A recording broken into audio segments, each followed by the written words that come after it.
A German court on Wednesday threw out a Peruvian farmer's lawsuit seeking damages from RWE for the German energy utility's alleged role in putting his home at risk through climate change. The decade-old case of farmer Sao Luciano Luya claims RWE's emissions have contributed to the melting of Andean glaciers and to higher flood risk to his home.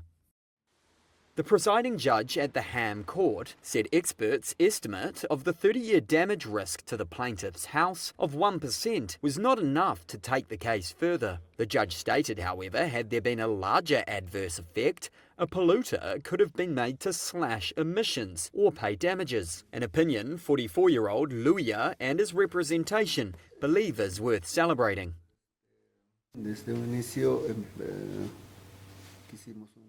From the beginning, we wanted to set a precedent so that we could hold the companies responsible. Of course, in this case, my request that the company has to take responsibility was rejected.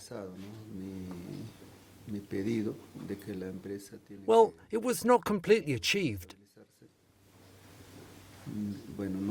But a big step was taken for other lawsuits. Luya said he chose to sue RWE as it was one of the biggest polluters in Europe, rather than any particular company projects near his home.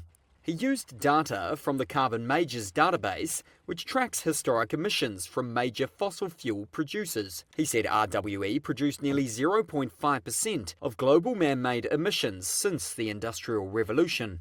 Therefore, they must pay a proportional share of the costs needed to adapt to climate change. According to Luya's calculations, RWE should pay $17,500 for the $3.5 million flood defence project needed in his region.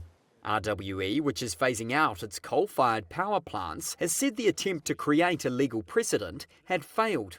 It said it was on track to become climate neutral by 2040. The court said no appeal of the case was possible.